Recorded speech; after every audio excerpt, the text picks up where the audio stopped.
Bismillahirrahmanirrahim. Assalamualaikum warahmatullahi wabarakatuh.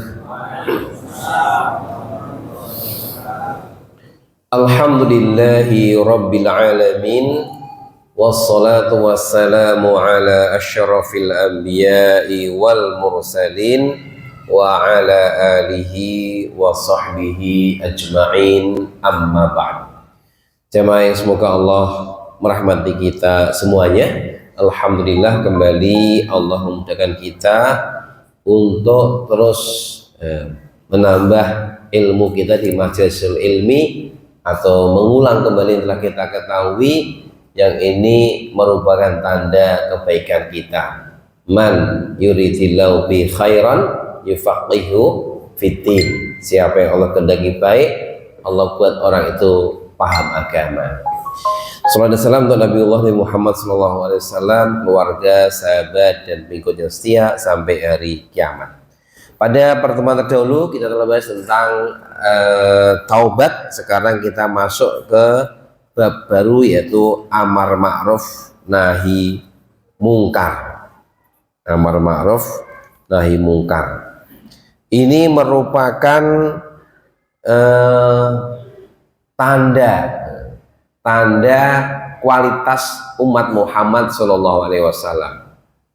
Disebut oleh Allah, generasi terbaik itu adalah generasi yang mau amar ma'ruf nahi mungkar. Kuntum khaira ummatin ukhrijat linnas ta'muruna bil ma'ruf wa tanhauna 'anil munkar wa tu'minuna billah. Kalianlah sebaik-baik umat, generasi yang keluarkan untuk manusia. Apa fungsi umat ini? Ta'muruna bil ma'ruf, memerintah yang ma'ruf, dan wal nahi mungkar, dan melarang tentang kemungkaran. Itu. Begitu pula dalam ayat yang lain, surat Ali Imran 104, wa takum minkum ummatu yad'una ilal khair wa ya'muruna bil ma'ruf wa yanhauna 'anil munkar wa ulaika humul muflihun. Tidaklah ada di antara segolongan kaum di antara kalian umat yang menyeru kepada kebaikan, memerintahkan yang ma'ruf, melarang yang mungkar. Merekalah orang-orang yang beruntung. Dari ayat mulia ini kemudian juga bisa kita ambil pelajaran kesimpulan bahwa amar ma'ruf mungkar ini sebuah kewajiban. Hanya hukumnya fardu kifayah. Jika sudah ada segolongan yang beramal mungkar, maka yang lainnya sudah dianggap gugur kewajibannya. Tapi harus ada sebagian, wal takum minkum tadi ya, dan ada di antara kalian ummatu yad'una ilal khair tadi.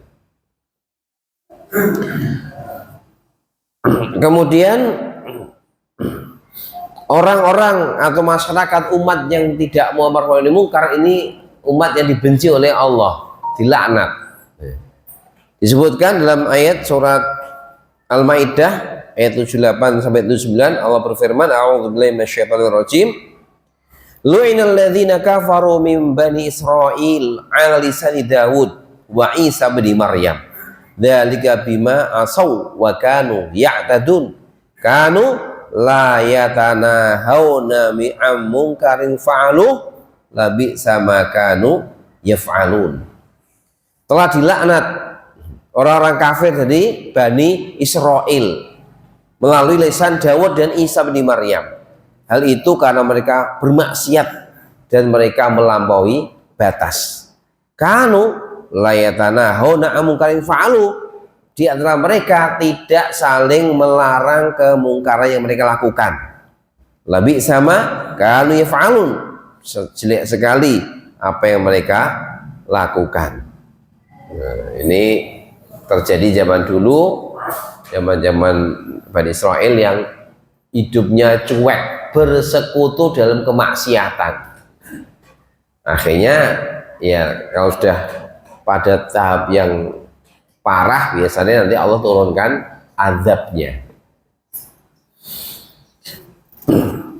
Begitu pula kita hafal hadis Nabi, man ra'a minkum mungkaran falyughayyirhu biyadihi fa illam yastati fa bilisani fa illam yastati fa biqalbi wa dzalika ad'aful iman. Yang melihat kemungkaran rombak dengan tangannya, nggak mampu dengan lesannya, nggak mampu dengan hatinya, itulah selemah-lemah iman. Baik jemaah sekalian, itu tentang amar ma'ruf nahi mungkar. Sekarang kita akan mencoba membahas tentang kaidah-kaidah amar ma'ruf nahi mungkar. Ini saya ringkaskan di kitab. Dalam amar nahi mungkar ini ada kaidah-kaidah yang harus kita perhatikan. Jangan asal amar nahi mungkar yang tidak sesuai dengan kaidah dan adab-adabnya. Ada sebuah cerita santri, semangat sekali santri-santri, pas jalan-jalan malam mereka kan dapat ilmu bahwa patung itu tidak boleh gitu ya. Lihat patung di jalan lalu dihancurkan. Wantomi Allahu Akbar, ini syirik, Allahu Akbar, hancurkan. Merasa sudah menegakkan amar nahi mungkar. Tapi santri ini tidak perhatian dengan kaidah dan adab. Akhirnya apa yang terjadi? Pondoknya itu didatangi oleh pemuda atau apa gitu ya. Terus diminta suruh ganti rugi, bahkan kon bangun ke patung. Karena repot ini. jadi malah pondok bangun patung. Kira-kira kaidah orang-orang tidak dipakai. Makanya perlu sekali kita mengetahui kaidah dan adab supaya amar ma'ruf nahi mungkar kita tepat guna. Kaidah yang pertama adalah harus ada fikul awaliyat fil amr bil ma'ruf wa nahi anil munkar. Ada fikih awaliyat, fikih prioritas. Jadi kalau misalnya jenengan hidup di masyarakat senenge sajen, kemudian mungkin melaksanakan judi apa meneh kira-kira ya. Kemudian banyak berbuat maksiat, ini banyak sekali problemnya.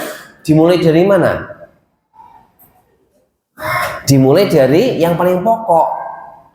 Misalnya ya, dia tauhid aja belum tahu, ya jangan disuruh puasa dulu, tapi ya dibenahi tauhidnya dulu. Maka kita pernah mendengar sebuah riwayat ya, ketika Nabi SAW itu mengutus siapa? Mengutus Mu'ad bin Jabal radhiyallahu anhu. Mu'ad bin Jabal ini radhiyallahu anhu ini seorang sahabat Ansor yang cerdas, masih muda, tapi jadi dai yang diutus ke Yaman. Nabi mengingatkan, wa Mu'ad, engkau akan bertemu dengan Ahlul Kitab, mereka orang-orang pintar. Maka ingat, yang pertama kamu seru adalah seru la ilaha illallah Muhammad Rasulullah. Jika mereka mau, maka perintah mereka untuk sholat. Jika mau, perintah untuk zakat. Jadi bertahap, ada skala prioritas. Masyarakatnya ahli syirki, maka yang ditarget pertanda tauhid dulu. Sampai dia mau tunduk pada Allah, lahnya ini gampang. Gitu. Itu contoh menggunakan fikih aulawiyat dalam amar ma'ruf nahi mungkar.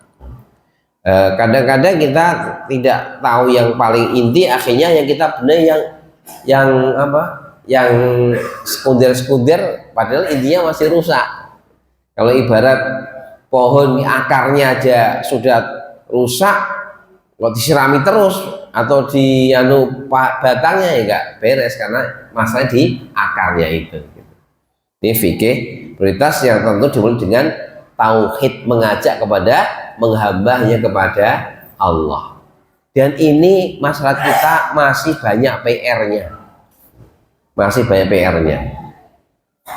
Cobi dengan mungkin kali-kali kali-kali atau enggak harus kali-kali yang tanya-tanya, apakah hari ini Gunung Kemukus sudah sepi atau masih rame? Nah, ini kita tanya ya. Tahu Gunung Kemukus? Tahu Pak? Itu tempat untuk apa? Cari pesugihan. Ini kan masih rusak pemahamannya, tauhidnya kan, dia masih minta kekayaan bukan kepada Allah tapi kepada mungkin itu apa ada makamnya atau saya juga nggak tahu, tapi masih seperti itu. Nah, berarti ini kan PR kita masih banyak. Wong Islam itu istislam kepada Allah tapi masih istislam pada selain Allah, itu PR besar kita. Belum, nah setelah itu kalau masyarakat kita sudah lumayan, nanti mulai sholatnya benar sampai dia bisa menyadari sholat itu adalah bentuk penghambaan kepada Allah yang betul-betul tiap hari kita berikrar kepada Allah, hanya kepadamu ya Allah saya beribadah, hanya kepadamu ya Allah saya mohon pertolongan, harus meninggalkan syirik. Sholat itu betul-betul tunduk kepada Allah, kepala kita yang paling mulia kita tundukkan di bawah di tanah untuk menghamba pada Allah, yaitu mulai kepada sholat dan seterusnya. Ini namanya fiqh awaliyah ya, gitu. Yang pertama yang diperhatikan fiqh awaliyah. Yang kedua adalah kaidah kemampuan atau tokoh. Maka ini dengan dasar fattaqullaha mastata'tum, bertakwalah kepada Allah sesuai kemampuanmu. Jadi dalam amar ma'ruf mungkar ini kita diminta Allah, dituntut Allah sesuai kemampuan kita. Kalau kita nggak mampu ya jangan dipaksakan. Misalnya kita orang asing, ada sindikat narkoba, nggo bedil, nggo pistol, kita langsung sendirian petang-petang narkoba ya, jadi bedil mati kita. Ini berarti tidak punya kemampuan.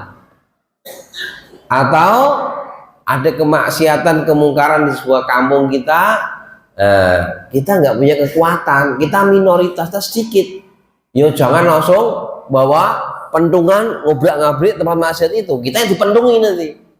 Itu namanya tokoh sesuai kemampuan. Maka tadi kan Nabi menyampaikan dengan tangan, kalau nggak mampu dengan lesan, kalau nggak mampu dengan hati, minimal hati. Ojo nganti hatine rukun dengan kemaksiatan.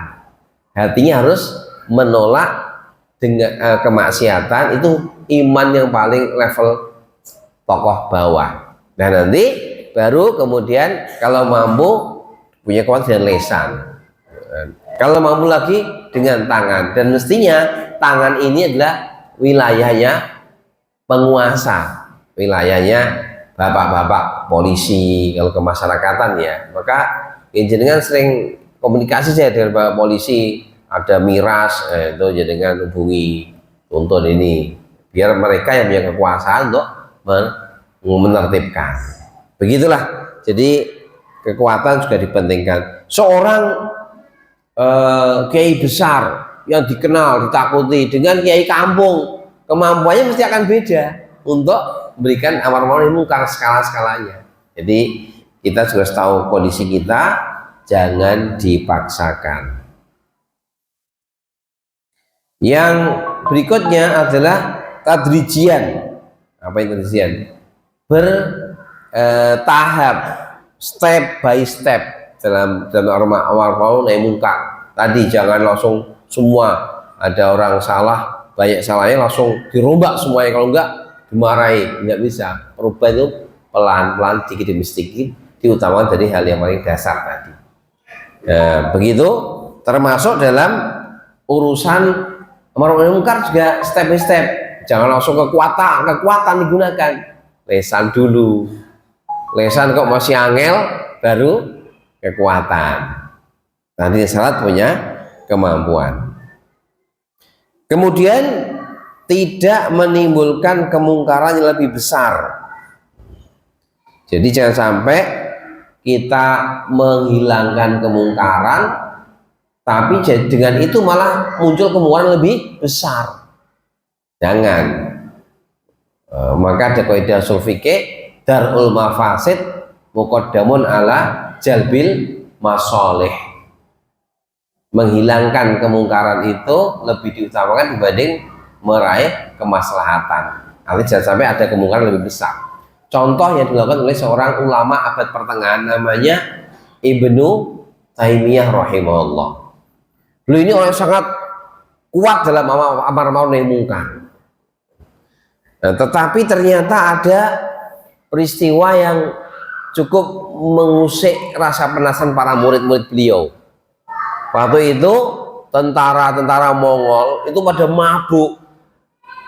mabuk gelasaran pakai botol-botol ciu atau apa kan itu ya, tuak. Biasanya kalau ada kemungkaran Ibnu Taimiyah langsung tegas, lewat, dibiarkan. Para murid-muridnya tanya setelah agak jauh, Pak Yai, biasanya jenengan ada kemungkaran langsung tegas, ini kok ada orang mabuk dibiarkan, ini bagaimana ini? Apa kata Ibnu Taimiyah rahimahullah? Biarkan mereka mabuk. Karena kalau nggak mabuk, kerjaannya ngapain? Bumi orang Islam. Maka mabuk itu kemungkaran. Tapi kalau nggak mabuk, malah bunuh orang Islam. Maka lebih baik apa?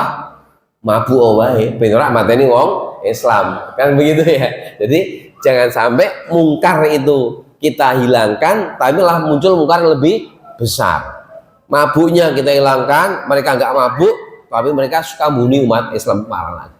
Itu contoh real pada zaman abad pertengahan, gitu. Mungkin contoh zaman Nabi, ketika ada orang bodoh kencing di pojok masjid. Kencing di pojok masjid itu mungkar apa ma'ruf? Mungkar ya, masjid itu dikencingi. Tapi ini kan orang bodoh. Para sahabat segera pengen menghalau orang itu agar tidak kencing di masjid. Tapi Nabi melarang, biarkan sampai selesai. Ambil gayung, siram pipisnya. Mengapa Nabi segera melarang kemungkaran? Karena kalau dilarang, nanti muncul kemungkaran yang lebih susah. Misalnya orang pipis, dikejar, dilari mah, pipisnya kemana-mana nanti. Jadi itu contoh kemungkaran yang dibiarkan, karena kalau dilarang malah tambah mungkar lagi. Belum lagi nanti orang itu karena bodoh dia jadi marah, dia benci sama ini umat Islam. Siapa tokoh munafik pada zaman Nabi? Namanya siapa? Ubay bin Salul. Kalau anaknya Abdullah bin Ubay malah orang soleh, tapi bapaknya ini Abdullah bin Ubay bin Salul gitu. Ya, sing soleh berarti Abdullah bin Ubay berarti. Itu Abdullah bin Ubay bin Salul ini tokoh munafik. Bahkan sampai tega menfitnah Ibu Aisyah, dianggap berzina. Ketika habis perang ngomong sama orang-orang, nanti kita akan hinakan orang-orang yang hina itu. Nah, secara kesalahan Abdullah bin Ubay ini sudah layak untuk kena hukuman bunuh. Secara kesalahan, dia membuat onar, dia memfitnah istri Nabi, dia menghasut orang untuk melawan Nabi, juga pernah gembosi pasukan ketika perang Uhud. Itu kesalahan Abdullah bin Ubay bin Salul itu banyak. Maka para sahabat juga mengusulkan, kita bunuh aja Rasulullah itu. Kita bunuh. Tapi Nabi membunuh enggak? Tidak. Mengapa enggak Nabi bunuh padahal Abdullah bin Ubay bin Salul ini kesannya besar? Karena beliau memikirkan kalau dibunuh nanti muncul problema mungkar lebih besar lagi. Apa itu? Abdullah bin Ubay ini punya pengikut fanatik yang sebagiannya orang-orang Islam yang soleh, tapi karena satu kaum, fanatisme kaum itu, kalau Abdullah bin Ubay disentuh, dibunuh, mereka akan ikut marah dan bisa menyerang umat orang yang membunuh. Akhirnya terjadi perpecahan pada kaum muslimin. Ini lebih banyak mandorotnya. Yang kedua, Kalau Nabi membunuh Abdullah bin Ubay yang secara penampilan dan kata-katanya muslim, saat itu mungkin belum kuat umat Islam, itu nanti akan tersebar berita kemana-mana Muhammad membunuh sahabatnya. Akhirnya apa? Pada takut orang masuk Islam. Itulah yang Nabi pikirkan. Jadi Nabi, jangan, nanti kalau kita bunuh dia, akan tersebar berita Muhammad membunuh sahabatnya dan orang takut masuk Islam. Inilah Nabi SAW dalam mengingkari kemungkaran pun memikirkan akibat kemungkaran kalau dihilangkan lebih banyak mungkar lagi atau enggak itu. Jadi jangan asal semangat gitu, jangan semangat. Jangan misalnya ya ada apa itu sekarang yang judi zaman sekarang namanya apa Pak? Apa? Judul, judul ya Pak ya.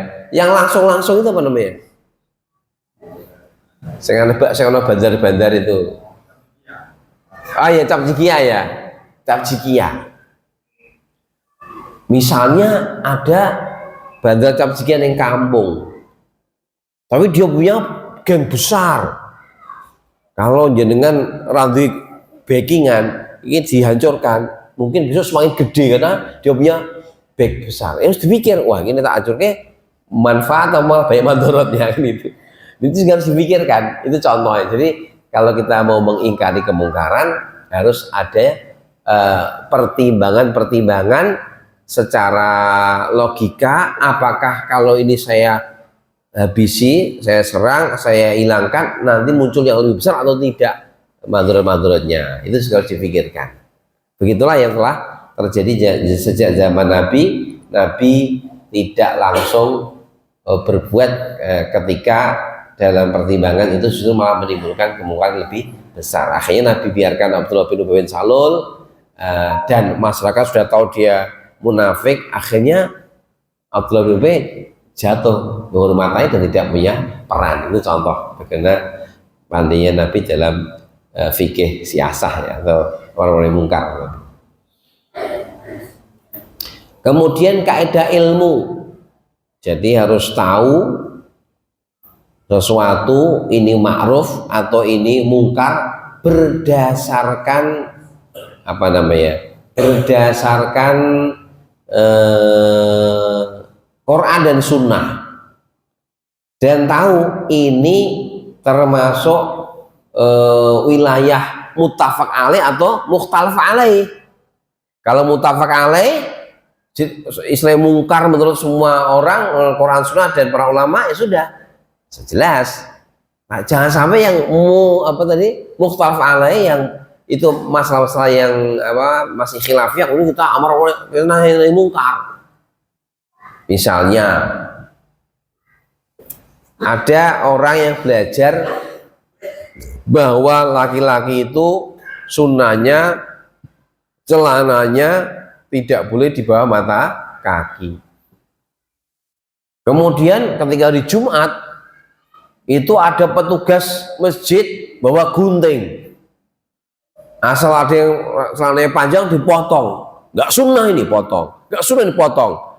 Kira-kira seperti itu tepat tidak? Tidak. Kenapa? Ini urusan mukhtalaf alaih, urusan khilafiyah. Ada ulama yang bolehkan selama tidak sombong. Maka dalam seperti itu kita harus mengedepankan tasamuh. Gitu. Tapi kalau yang sudah muttafaq alaih, judi, ada nggak dalilnya judi halal? Ada nggak ulama yang judi? Nggak ada. Semua sepakat judi itu haram. Sudah. Maka itu ilmunya jelas, tinggal kita bagaimana nahi mungkar yang tepat tadi itu dipikir, ya gitu. Jadi harus punya ilmu, termasuk ilmu dalam artian mengetahui detail-detail peristiwa sehingga nanti tidak salah dalam menghukumi. Kemudian yang keenam adalah kaidah niatnya dalam amar ma'ruf mungkar adalah betul-betul karena Allah Subhanahu wa Ta'ala, bukan karena untuk urusan selain Allah, bukan mungkin untuk mencari popularitas, bukan mungkin untuk biar apa gitu, tapi betul-betul ini semua karena Allah Ta'ala. Ya ada cerita, meskipun ceritanya mungkin wallahualam dari kitab apa ya, tapi tersebar. Dulu kan ada seorang ustadz yang melihat ada kesyirikan di sebuah pohon, yang pohon itu dikeramatkan orang banyak. Maka Ustadz ini datang membawa kampak itu.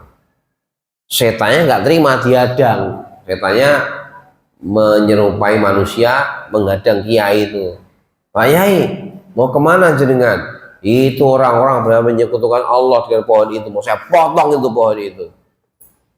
Ternyata yang membuat pohon itu keramatnya setan itu. Jangan, saya nggak boleh. Kalau kamu memaksa berlawan dengan saya, makanya betul kelahi. Setelah kelahi sampai sengit gitu, setannya kalah. Ketika sudah kalah, diduduki dadanya, setannya minta ampun, minta damai. Pak Yai, damai saja, damai saja. Damai gimana? Pak Yai, pulang saja. Nanti saya tiap malam berjanji akan ngirim uang, ya mungkin 5 dinar atau 10 dinar di bawah bantal Anda. Kita damai saja. Kiainya rada, wah 10 dinar ya, mau iso kanggo sedekah no. Mungkin wah alasannya gitu ya. Alasannya kan bisa menjadi alasan. Akhirnya pulang kiainya. Hari malam hari pertama buka bantal, alhamdulillah 10 dinar. Kedua, alhamdulillah 10 dinar. Seneng kiainya. Hari ketujuh dari kok nggak ada lagi. Wah, ini kurang ajar tadi si siapa tadi ngapusi saya. Datang lagi bawa kampak. Diadang setannya. Pak Yai mau kemana? Itu pohonnya itu masalah, itu syirik itu. Tidak boleh. Kelahi lagi. Kali ini yang kalah kiainya.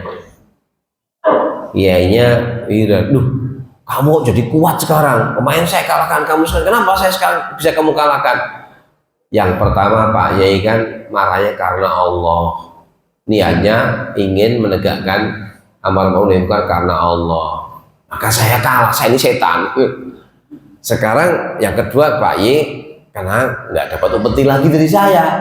Maka Anda nggak karena Allah, maka saya bisa mengalahkan Anda. Jadi contoh cerita-cerita yang menyebar di Arab, bagaimana ketulusan itu sangat mempengaruhi kualitas amal kita. Maka kita dalam amar ma'ruf nahi munkar targetnya bukan untuk urusan duniawi, tapi untuk mendapat ridho Allah Subhanahu wa Ta'ala. Dan amar ma'ruf nahi munkar ini akan menyelamatkan kita semuanya. Bukankah dalam kitab Riyadhus Shalihin ada hadis Nabi yang menyebutkan orang Islam itu seperti satu kapal ya. Kalau kapal ini ada yang di bawah, ada yang di atas. Yang di bawah itu berpikir praktis, daripada ngambil air ke atas, mending kapal kita bolongi aja, biar airnya masuk kita bisa minum, gitu. Ya betul, bisa minum. Setelah itu apa? Tenggelam. Yang tenggelam yang bawah yang atas? Semuanya. Itulah kalau kemungkaran dibiarkan dan merajalela, yang soleh pun jadi ikut-ikutan kena musibah. Maka ketika itu kan Nabi ditanya oleh Ibu Aisyah, ya Rasulullah, anu laku fina solihun. Ya Rasulullah, apakah kita akan dihancurkan Allah padahal ada orang-orang soleh? Kata Nabi, bala, iya. Idza kathura al-khobath. Jika kemungkaran telah merajalela lebih banyak daripada kebaikannya, nanti akan Allah hancurkan. Saya dulu waktu masih muda di Jakarta sering merenung. Jakarta ini kita ingin dusoli rakar-rakar, tapi kok aman ya. Saya merenung lagi, ternyata Jakarta ini malah selain nggone maksiat juga nggone wong taat banyak. Banyak saya ketemu beberapa ikhwah di Jakarta Bekasi itu cerita, Tat saya dari Bayudono, Tat saya dari Bayudono. Itu Pak, lah kok iso ngaji ya? Nggih, ten kamu ini mboten ngaji. Akhirnya ten mriki nderek kerja ten pabrik terus diajak pengajian, nanti saat ini ngertos agama. Jadi banyak justru orang-orang awam itu banyak belajar di Jakarta, Bekasi, Cikarang karena banyak pengajian di Jakarta. Jadi artinya Jakarta masih imbang. Sing maksiat yo oke, sing ngaji juga oke. Moga-moga Boyolali ini bukan hanya imbang, tapi lebih banyak yang solehnya, sehingga nanti negeri kita, daerah kita akan aman. Jadi kita berusaha buat Boyolali, Indonesia nanti harus dipenuhi orang-orang soleh, sehingga nanti negeri kita akan aman. Karena sebenarnya kerusakan-kerusakan alam, gempa-gempa dan macam-macam itu sangat terkait dengan seberapa tingkat kerusakan yang dibuat oleh manusia, baik dengan dosa-dosanya kepada Allah langsung atau dosa-dosa adalah mengelola alam yang tidak seimbang itu sendiri. Baik, itu tentang niat. Kemudian dalam amar ma'ruf munkar itu juga ada perlindungan kehormatan.